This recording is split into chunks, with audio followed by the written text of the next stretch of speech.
नमस्कार साथियों, स्वागत है आप सभी का हमारे खुराना क्लासेस यूट्यूब चैनल पर।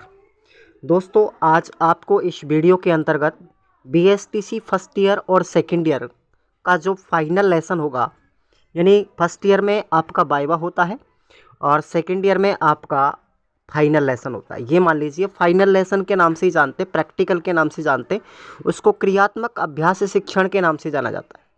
तो आप सबको इस वीडियो के अंतर्गत उसका फॉर्मेट बताया जाएगा कि किस तरीके से आपको फाइनल लेसन तैयार करना है, क्या क्या सामग्री आपको लेकर के जानी है वो भी आपको बताया जाएगा, और इसमें चार्ट और मॉडल के बारे में भी आपको थोड़ा सा बताया जाएगा। तो आप लोग शालीनता के साथ में इस पूरा वीडियो को आप लोग देखेंगे और हमारे टेलीग्राम को आप लोग ज्वाइन कर लेंगे।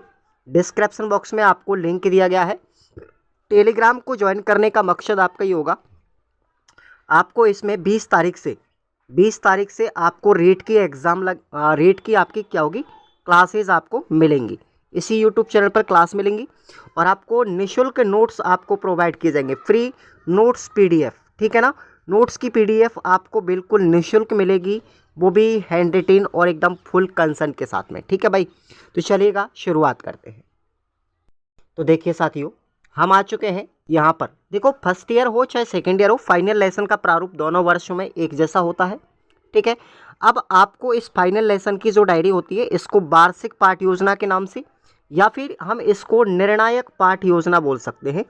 ठीक है, या फिर क्रियात्मक शिक्षण कार्य की पुस्तिका, कुछ भी हम कह सकते हैं। तो देखिए, हमको टॉपिक जो होता है साथियों, उसके बारे में थोड़ा सा डिस्कस करेंगे यहाँ पर, आप लोग पूरा सुनेंगे। देखिए, आपको प्रकरण जो होता है, टॉपिक जो होता है, आप चाहे तो अपने मन से भी टॉपिक ले सकते हैं। ठीक है, और चाहे तो आप अपने कॉलेज से भी टॉपिक ले सकते हैं, कॉलेज से भी आपको टॉपिक मिल सकता है। ठीक है, तो आपको करना क्या है, इस टॉपिक को बनाने के लिए सबसे पहले जिस किताब से आपने टॉपिक लिया है, जिस जगह पर भी आपने ये टॉपिक देखा है और उस टॉपिक को लिया है, एक बार उस चैप्टर को आप लोग पूरा पढ़ेंगे। उस चैप्टर को क्या करेंगे, पूरा पढ़े चैप्टर को। ठीक है भाई, और उसके बाद फिर आपको अपना फाइनल लेसन, यानी कि जो लेसन प्लान, यानी आप लोगों ने जब दैनिक पाठ योजना की डायरी बनाई होगी ना भाई, तो उसमें बहुत सारे क्या बनाए होंगे, आपने लेसन बनाए होंगे। तो ये वही लेसन है, इसमें दैनिक पाठ योजना में जो आपने लेसन बनाए और जो आप फाइनल लेसन बना रहे हो, इसमें कोई भी अंतर नहीं है। सिर्फ स्थिति का फर्क पड़ता है कि जगह जगह पर कोई भी चीज़ किस नाम से बोली जाती है और वो किस नाम से बोली जाती है। तो जो दैनिक पाठ योजना में आपने लेसन बनाए होंगे, वही सेम पैटर्न होता है। लगभग सब विद्यार्थी जानते हैं, जो नहीं जानते वो आप लोग देख सकते हो।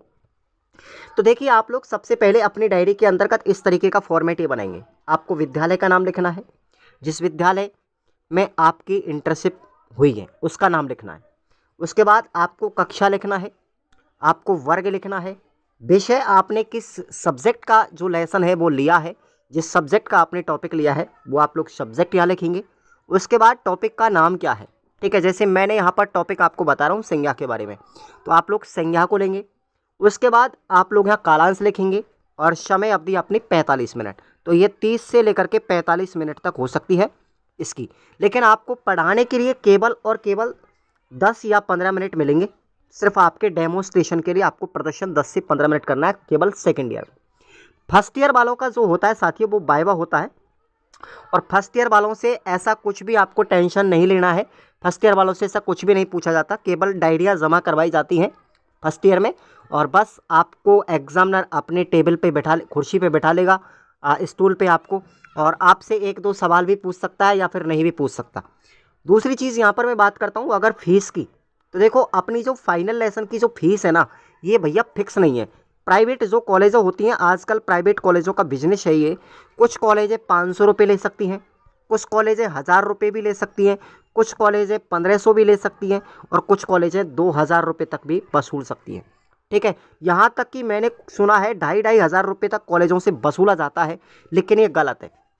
ठीक है, एक वाजिब कीमत आप लोगों दे सकते हो, वाजिब कीमत बच्चों से लेनी चाहिए, वाजिब फीस लेनी चाहिए, और अनर्गल तरीके से फीस जो वसूला जाता है वो गलत है। अब देखो, इस पर लेसन आप कैसे तैयार करेंगे। देखिए, सबसे पहले आपको सामान्य उद्देश्य लिखने हैं। जैसे मैंने संज्ञा का टॉपिक लिया, अब देखो, आप लोगों ने उद्देश्य को ऐसे भी पढ़ा होगा कि भाई अभिवृत्त्यात्मक ठीक है ना। अभिरुच्यात्मक ये भी पढ़े होंगे आपने, पठन अपबोधन, ये सब लोग आप लोग पढ़ के आए हो। ये वही है जो सामान्य उद्देश्य और विशिष्ट उद्देश्यों के अंतर्गत आते हैं। आप लोग चलिएगा, सबसे पहले आपको सामान्य उद्देश्य लिखने पड़ेंगे यहाँ पर इस तरीके से, उस टॉपिक से संबंधित, ठीक है। उसके बाद आपको विशिष्ट उद्देश्य लिखने हैं, विशिष्ट उद्देश्य भी आपको उसी टॉपिक से संबंधित लिखने हैं। 2 पॉइंट हो गए। तीसरे पॉइंट पर हम आते हैं, हमारे लेसन को बनाते समय शिक्षण सहायक सामग्री आपने क्या क्या प्रस्तुत की है, और यही सामग्री आपको अपनी क्लास में लेकर के जानी है। आपके पास होना चाहिए ये चीज़। अब अगर आप लेकर के नहीं जाएंगे तो आप जब पढ़ाएंगे ना तो वहाँ पर अवेलेबल होनी चाहिए चीज़, जैसे चौक है, डस्टर है, अपना ब्लैक बोर्ड है, ये सारी चीज़ें आपको इस कॉलेज में अवेलेबल हो जाएंगी, ठीक है भाई, जहाँ पे आप पढ़ेंगे। उसके बाद आता है हमारा प्रीवियस नॉलेज यानी पूर्व ज्ञान, कि बच्चों को व्याकरण की सामान्य जानकारी, आप जिस टॉपिक को पढ़ा रहे हैं उस टॉपिक से रिलेटेड बच्चों के पूर्व ज्ञान को यहाँ पर लिखेंगे इस तरीके से लाइन में, ठीक है भाई। अब आती है हमारी मूल बात, आती है प्रस्तावना प्रश्न, ठीक है ना, इंट्रोडक्शन क्वेश्चंस।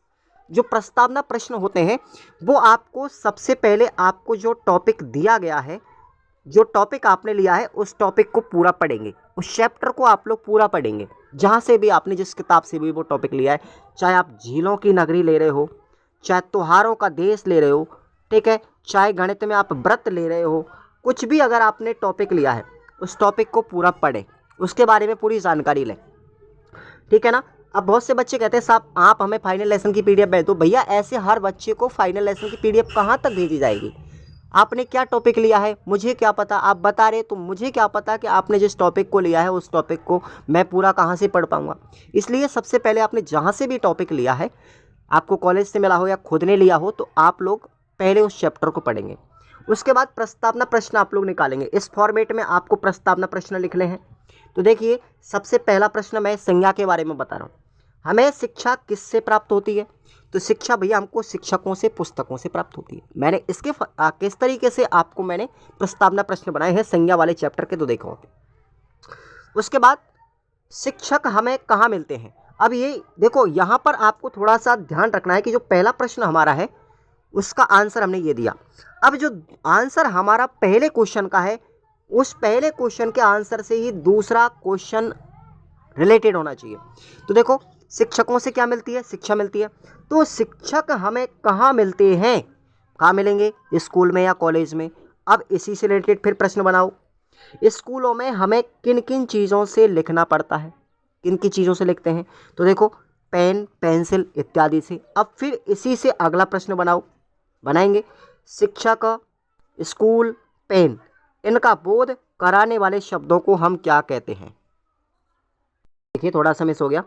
इनको हम क्या कहते हैं? तो देखिए, अब यहाँ पर छात्र क्या हो जाएंगे? संशय में पड़ जाएंगे कि भाई हमको तो इसका कोई ज्ञान नहीं है। तो अब हमको भाई स्कूल, पेन, शिक्षक, ये क्या है? हमारी सब संज्ञाएं तो हैं।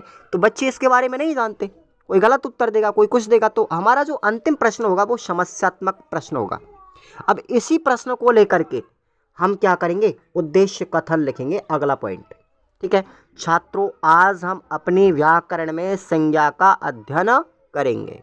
और जैसे ही इस पॉइंट को लिखने के बाद हम बच्चों को समझाना स्टार्ट कर देंगे। इसका पॉइंट आता है प्रस्तुतिकरण, शिक्षण अधिगम व्यवस्था। अब आपने पूरे चैप्टर में बच्चों को क्या क्या पढ़ाया है, क्या क्या पढ़ाना है, उस चीज़ को लेकर के विश्लेषण हम करेंगे यहाँ पर। तो देखिए, एक तरफ शिक्षण बिंदु, तो सबसे पहला शिक्षण बिंदु हमारी संज्ञा है। तो संज्ञा के बारे में हम बताएंगे यहाँ पर इस वाले पॉइंट में, ठीक है। और यही आपको ब्लैक बोर्ड पे बताना है। देखो भाई, पूरी तरीके से कि संज्ञा दो शब्दों से मिलकर बना होता है। सम प्लस ज्ञा। संज्ञा सम का अर्थ होता है भली प्रकार से, ज्ञा का अर्थ होता है जानने वाला, अर्थात भली प्रकार से ज्ञान कराने वाले शब्दों को संज्ञा कहते हैं। संज्ञा की हम परिभाषा आगे लिखेंगे। इसी तरीके से आगे हम बढ़ेंगे, इसमें संज्ञा के प्रकार बताएंगे, संज्ञा कितने प्रकार की होती है, प्रत्येक प्रकार जो है संज्ञा का उसके बारे में फिर विश्लेषण हम करेंगे कि व्यक्तिवाचक संज्ञा क्या होती है, उसके उदाहरण हम लिखेंगे यहाँ पर। तो इस तरीके से हमको पूरे प्रस्तुतिकरण में, और प्रस्तुतिकरण के बाद यहाँ पर हमारे एक पेज में इधर आएंगे। अब हम प्रस्तुतिकरण कर रहे हैं तो छात्र उसमें क्या क्रिया देंगे कि छात्र ध्यानपूर्वक सुनेंगे। शिक्षण विधि कौन सी हुई? हमारी व्याख्यान विधि हुई। श्याम पट्ट पर हम लिख देंगे कि भाई संज्ञा की परिभाषा लिख देंगे हम श्याम पट्ट, ठीक है ना। ये फॉर्मेट होता है, इस तरीके से हम पूरा विश्लेषण करेंगे प्रस्तुतिकरण के अंदर। उसके बाद हमारा नेक्स्ट जो पॉइंट आता है, अगला पॉइंट आता है हमारा, अगला बिंदु पुनरावृत्ति प्रश्न। हम बच्चों से पुनरावृत्ति प्रश्न पूछेंगे, ठीक है। उसके बाद अगला पॉइंट हम लिखेंगे यहाँ पर मूल्यांकन प्रश्न। अब बच्चों का हमको क्या करना है, मूल्यांकन की बच्चों ने कितना याद किया है। और जब मूल्यांकन प्रश्न हो जाते हैं उसके बाद अंतिम जो बिंदु आता है वो हमारा गृह कार्य। अब पूरा चैप्टर हो गया तो बच्चों को गृह कार्य दे देंगे। तो इस तरीके से हमको ये फाइनल लेसन का पूरा फॉर्मेट बनाना पड़ता है। अब आप लोग मुझसे ये बार बार बिल्कुल नहीं पूछें, मैं इसकी PDF आपको टेलीग्राम पर डाल दूंगा और आप लोग इस टेलीग्राम से आप लोग इसको क्या करना, अच्छे से इस फॉर्मेट को देखना, फिर अपना लेसन तैयार करना। अब बात आती है हमारी चार्ट की। तो देखो आप लोग, ऐसा तो है नहीं कि जो प्रश्न, अब मैंने चार्ट के बारे में आप नहीं बता सकते कैसे, कि अब मैंने मान के चलते हुए संज्ञा का टॉपिक लिया है। अब इस पर कोई ज़रूरी नहीं है कि चार्ट मॉडल बन जाए। देखो दो चीज़ होती है, एक तो होता है चार्ट और एक होता है मॉडल। मॉडल ज़्यादातर जो प्रयोगात्मक विषय होते हैं उनके अंदर बनाया जाता है। जैसे हमारी क्या हुआ, विज्ञान हुआ, विज्ञान में कोई चैप्टर है मान के चलते चुंबक, ठीक है। अब इसमें क्या होगा, आप लोग चुंबक के क्या बना सकते हो, मॉडल बना सकते हो। अब चार्ट, दोनों चार्ट आपको कैसे बनाना है, एक लाना है थर्माकोल सीट। क्या लाना है, थर्मोकोल सीट लाना है आपको। उस थर्माकोल सीट पर आपको कलरफुल पेनों का यूज करना है। कलरफुल पेन आप लोग यूज करेंगे और तब जा कर के आप लोग उस पर ड्राइंग करेंगे कि देखो संज्ञा के बारे में पूरा लिख दो, संज्ञा के प्रकार लिख दो, संज्ञा की परिभाषा लिख दो, ठीक है ना, ये संज्ञा के उदाहरण लिख दो। इस तरीके से आप लोग उस चार्ट पर, उस थर्माकोल सीट पर आप लोग इसकी ड्राइंग करके ले जाएंगे। तो इसी तरीके से बहुत सारे जो आप लोग चैप्टर ले पा रहे हो उन सब के बारे में आपने जो भी टॉपिक लिया है, जिस पर भी आपने फाइनल लेसन बनाया है, उसकी आप लोग तैयारी करेंगे। अब यहाँ पर हम थोड़ा सा बता दें कि आपके जो फाइनल लेसन है उसकी डेट भैया फिक्स तो है नहीं, ठीक है ना, उसकी 6 से 18 बता रखी है। तो अभी तक 22 भी बता रहे कुछ बच्चे।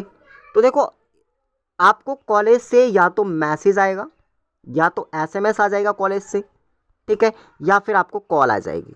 आप लोग सभी विद्यार्थी अपने कॉलेज से कांटेक्ट बना करके रखेंगे ताकि आपको जिस दिन भी फाइनल लेसन के लिए बुलाया जाए आप लोग चले जाएं। सिर्फ एक विद्यार्थी का काम 10 से 15 मिनट का होता है, एक विद्यार्थी का। सेकेंड ईयर वालों के लिए, फर्स्ट ईयर वालों के लिए ऐसा कोई भी चिंता नहीं करना है। और चिंता तो सेकेंड ईयर वालों को भी नहीं करनी है भाई। अपनी जितनी भी डायरिया है वो सब आप लोग जमा करवा देना जिस जिसके पास में रह रही हैं। शेष आपके पास जितनी भी डायरिया रह रही हैं उन सबको जमा करवा देना। और फीस मैंने आपको बताई दी, उस हिसाब से आप लोग जमा करवा देना। ये थोड़ी सी प्रक्रिया थी, आप लोग अब बिल्कुल भी चिंता मत करना। और मेरे से ये मत कहना कि साहब अब मुझे फाइनल लेसन के लिए इस चैप्टर पे बना के दे दो। हर किसी बच्चे को बनाना हमारे लिए असंभव है। आप लोगों ने जहाँ से टॉपिक लिया वहीं से आप लोग पढ़ेंगे और फिर तैयार करेंगे जो मैंने आपको ये फॉर्मेट बताया है, ठीक है भैया। सब लोग अब आप लोग बताएंगे कि आपको इसमें पूरी जानकारी मिली है या नहीं मिली। एक बार कमेंट करके बताएंगे, क्लास को लाइक करेंगे और बच्चों को भी शेयर कर देंगे। धन्यवाद।